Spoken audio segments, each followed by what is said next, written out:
Afternoon students, this side Abhishek Goswami. Today I am going to discuss about doll starting of three phase induction motor. Students, आज के lecture में हम बात करने जा रहे हैं थ्री फेज की प्रेरण मोटर का डॉल स्टार्टिंग। मोटर नियंत्रण के लिए मतलब ये हमारी डॉल स्टार्टिंग मोटर होती है 5 किलोवाट रेटिंग के लिए हम यूज करते हैं। इसमें हम अंडर वोल्टेज तथा ओवर करंट प्रोटेक्शन के लिए इसे यूज करते हैं। तो इसमें क्या होता है हमारा, देखिए इसकी डेफिनेशन पढ़ लेते हैं कि इसमें मोटर नियंत्रण के लिए परियोजना चित्र में फ्यूज, पुश बटन, अतिभार रिले तथा वैद्युत चुम्बकीय कुंडली श्रेणी में लगाए जाते हैं।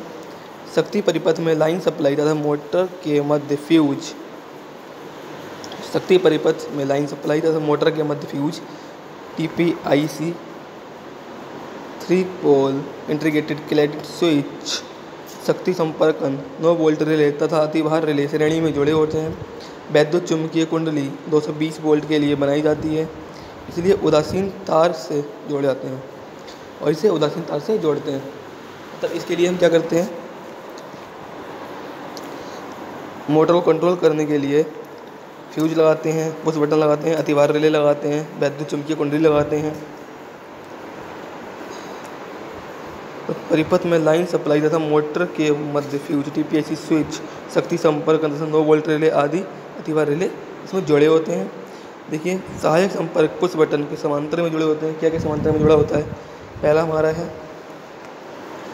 फ्यूज, दूसरा ऑफ पुश बटन, तीसरा स्टार्ट पुश बटन, फोर्थ सहायक संपर्क, फिर शक्ति संपर्क, फिर सहायक रिले अतिभार उष्मा रिले, अतिभार संपर्क, रिले कुंडली, मुख्य स्विच और विद्युत शाफ्ट। अब देखते हैं इसमें क्या होता है। जब स्टार्टर पुश बटन को दबाया जाता है, मतलब जब हम पुश बटन को दबाते हैं तो रिले कुंडली सक्रिय हो जाती है, तो हमारी रिले जो होती है वो सक्रिय हो जाती है और सहायक संपर्क को अपनी ओर खींचती है। और हमारे सहायक संपर्क मतलब ऑक्सिलरी कॉन्ट्रैक्टर है उसको अपनी ओर खींचती है। तब तीनों शक्ति संपर्कन तथा सहायक संपर्कन इंटरलॉक हो जाते हैं। फिर तीनों जो हमारे पावर कॉन्ट्रैक्टर और ऑक्सिलरी कॉन्ट्रैक्टर हैं वो इंटरलॉक हो जाते हैं, जो विद्युत रोधी शाफ्ट पर लगे होते हैं। अर्थात जैसे ही रिले कुंडली को सप्लाई मिलती है, जैसे ही हमारी रिले कुंडली को सप्लाई मिलती है, मोटर को सप्लाई मिल जाती है, मोटर हमारी स्टार्ट हो जाती है। जब स्टॉप पुश बटन को दबाया जाता है तो संपर्क कुंडली अपनी वास्तविक स्थिति ऑफ में आ जाती है। जब पुश बटन को दबाएंगे तो वह ऑफ हो जाएगी। जब मोटर किसी कारणवश गर्म हो जाती है तब अतिभार रिले निष्क्रिय हो जाती है। मतलब मोटर हमारी करंट हो जाती है तो अतिभार रिले हमारी ओवर करंट रिले होती है, वो निष्क्रिय हो जाती है, मोटर को ऑफ कर देती है और परिपथ की सप्लाई को काट देती है। सप्लाई कट जाती है, ऑफ हो जाती है, तब फिर से मोटर को चलाने के लिए स्टार्ट पुश बटन दबाना पड़ता है। मतलब हम पुश बटन दबाएंगे, रिले हमारी सक्रिय हो जाएगी और सहायक संपर्क को अपनी ओर खींच लेगी और शक्ति संपर्क और सहायक संपर्क इंटरलॉक हो जाएंगे और जो स्टॉप पुश बटन को दबाएंगे तो हमारा ऑफ हो जाएगा मोटर। और जब गर्म पड़ती है मोटर तो हमारा ओवर करंट रिले उसको ऑफ कर देगी। यदि मोटर को एक स्थान से अधिक स्थानों को नियंत्रित करना हो तो 2 या 2 से अधिक स्टार्ट व पुश बटन लगाए जाते हैं। मतलब हमारी अगर मोटर कोई भी है उसको 1 या 2 या से ज़्यादा स्थानों पे यूज करना है तो 1 या 2 से ज़्यादा स्टार्ट और पुश बटन लगाने पड़ते हैं। हमारा एक नॉर्मल डायग्राम दिखा रखा है। ये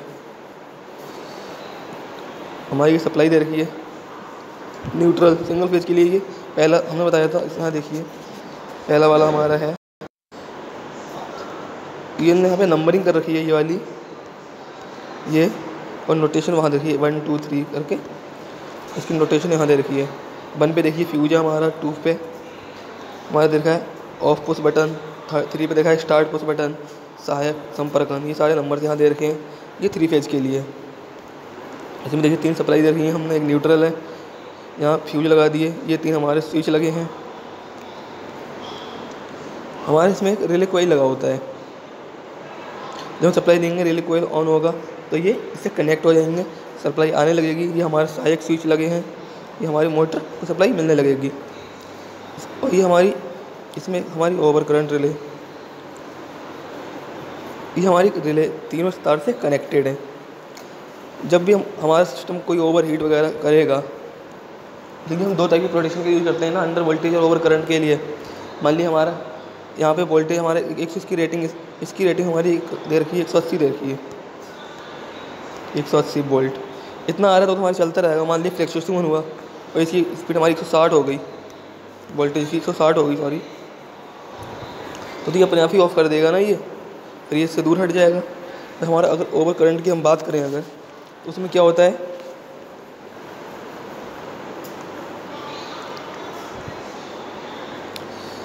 जब हमारा हीट उत्पन्न होगी इसमें तो ये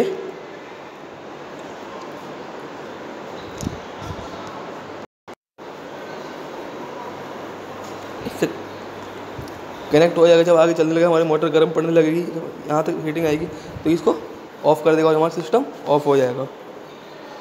ये हमारा वायरिंग, ये हमारा देखिए, ये हमारा योजना चित्र था, ये हमारा योजना चित्र हो गया, ये शक्ति चित्र हो गया, ये हमारा वायरिंग परिपथ हो गया। इसकी हम वायरिंग ऐसे करते हैं। ये हमारा जो डायग्राम मैंने पीछे दिखाया था, ये फ्यूज हो गया, पुश बटन हो गया, और ये सब मोटर्स आएगी, देखो गाय यहाँ पे मोटर, ये हमारा कॉन्ट्रैक्टर हो गया। सिंपल सी वर्किंग है, एक बार इसको देख लीजिए। बाकी हम कल मिलेंगे नए टॉपिक के साथ। Thank you.